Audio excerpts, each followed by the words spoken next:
Hello everyone, welcome back to my channel.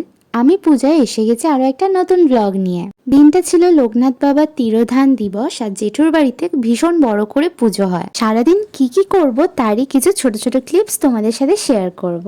আমি আগের দিন সন্ধ্যেবেলা গিয়েছিলাম জেঠুর বাড়ি, আর রাস্তাটা এত সুন্দর আলো দিয়েছে দুর্গাপুজোর কথা মনে পড়ে গেল। এই দেখো কে ওয়েলকাম করেছে, ক্যান্ডি। হ্যাঁ, ওকে প্রথমে না একটু আদর করলে না ও ভীষণ এক্সাইটেড হয়ে যায়, তাই ওকে আগে একটু আদর করে নিতে হয়। এই দেখো পায়ে হাত দিয়ে বসিয়ে রেখেছে। আর ওইদিকে জেঠু জেঠিমা দাদা বৌদি সবাই পুজোর জোগাড়ে ব্যস্ত। আমিও টুকটুক করে কাজে হাত লাগিয়ে দিচ্ছিলাম। এই মাছটা নতুন এনেছে, বেশ সুন্দর দেখতে, তাই একটা ছোট্ট ভিডিও তোমাদের সাথে শেয়ার করলাম। আজকে আর সেরকম কোনো ভিডিও করিনি, চলো একেবারে চলে গেছি পরের দিন সকালে। আর এই দেখো বাবা তো ধুতি পরে রেডি, ঠাকুরমশাই আসবে আর বাবাকে সুন্দর করে ফুল দিয়ে সাজিয়ে দেবে। চলো নিচে গিয়ে দেখি কি হলো। জেঠিমা বৌদি দাদা সবাই অনেক ভোরবেলা উঠে পড়েছে, আমরা বেলায় উঠেছি। আর নিচে গিয়ে দেখলাম এদিকে ঠাকুরের ভোগের জোগাড়ও শুরু হয়ে গেছে, অনেক কটা রান্নাও হয়ে গেছে দেখলাম। আর বেশি কিছু বাকি নেই, কয়েকটাই বাকি। চলো বাইরের গেটটা একবার দেখিয়ে আসি। বাইরের গেটটা সুন্দর করে গাঁদা ফুল দিয়ে সাজানো হয়েছিল, আর এদিকে আমপল্লব ঘট এগুলোও রাখা হয়ে গেছে। ঠাকুরমশাই এসে গেছে, বাবাকে এদিকে ফুলের মালা দিয়ে সাজিয়েও দিচ্ছে। আমিও অনেকক্ষণ স্নান করে নিয়েছি, তারপরে টুকটুক করে হাতে হাতে জোগাড়ও করে দিয়েছি। বাড়ির পুজো তো খুব একটা বেশি হয়তো ক্লিপ নিতে পারিনি, বাট যে কটা নিয়েছি সব কটাই তোমাদের সাথে শেয়ার করব। এই দেখো বাবাকে মালাটা পরে কি সুন্দর লাগছে না, আমি তো চোখই সরাতে পারছি না, এত সুন্দর লাগছে। ঠাকুরমশাই বাবাকে গপুকে সুন্দর করে সাজিয়ে দিয়ে ছবি তুলতে ব্যস্ত। আর এদিকে জোগাড় প্রায় শেষ, চলো আমাকেও একটু দেখিয়ে দিই। হ্যাঁ, চুল খুলেছিলাম ঠিকই, বাট এত গরম ছিল না, চুলটা ঠিক বেঁধেই নিতে হয়েছিল। চলো ছোটো ছোটো করে পুজোর ক্লিপগুলো তোমাদের সাথে শেয়ার করি।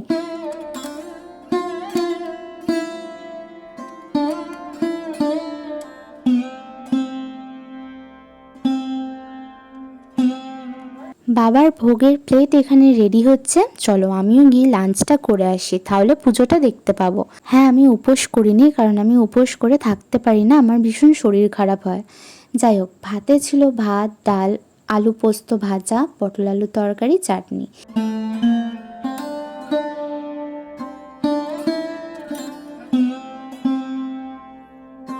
ওপরে এসে দেখলাম পুজোও শুরু হয়ে গেছে। এই বছরে একটা ভালো কাজ হয়েছে, দিনের বেলা আমরা পুজোটা শান্তিতে করে নিয়েছি, আর রাত্রেবেলা লোকজনকে বলা হয়েছে, মানে রাত্রেবেলা খাওয়া দাওয়ার ব্যবস্থা করা হয়েছে। বোনও এখানে এসে গেছে, একটু তোমাদের হাই করে দিল। আগের বছরে না গরমে ভীষণ কষ্ট হয়েছিল, কারণ দিনের বেলা পুজোও ছিল প্লাস খাওয়া দাওয়াও ছিল, গরমে মানুষ ভালোভাবে খেতেই পারেনি, তাই এইবারে সন্ধেবেলা আয়োজন করা হয়েছে।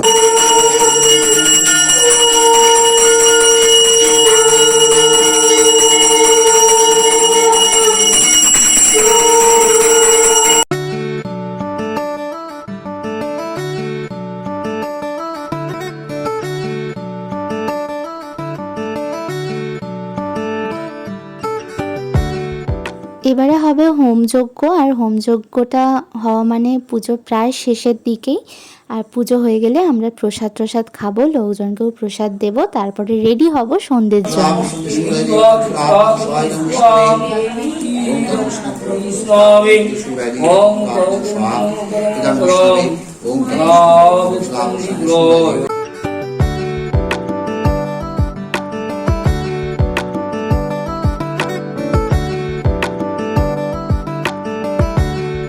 তো এখন বাজে সন্ধ্যে 6টা, আমি এখানে রেডি হয়ে গিয়েছি। আমি একটা সবুজ রঙের শাড়ি পরেছি, আমাকে কেমন লাগছে তোমরা জানিও। আর এখানে গেস্টরাও এসে গেছে, তোমরা দেখতেই পাচ্ছ, বৌদি তাদের সাথে কথা বলছে। আর চলো নিচে অনেক স্টল হয়েছে, তো স্টলে যাই। প্রথমে ছিল ভেজ বল, তারপরে ছিল লাস্সি, আর ওদিকে ছিল আইসক্রিম, যেটা আমি খাইনি।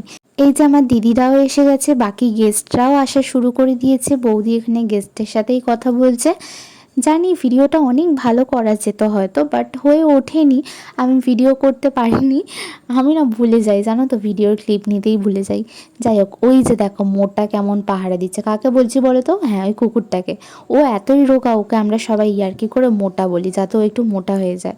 আর এইদিকে ফার্স্ট ব্যাচও বসে পড়েছে, যারা দূরে যাবে তারা তাড়াতাড়ি খেতে বসে গেছে। আর চলো এবার আমি একটু ছবি টবি তুলে আসি, একটু রিল টিল বানাই। তো চলে গিয়েছিলাম উপরে একটু রিল করতে, বাট কাউকে তেমন পাইনি যে আমার ক্যামেরাটা একটু ধরে দেবে, তাই নিজের মুখটা নিজেই একটু দেখাচ্ছিলাম।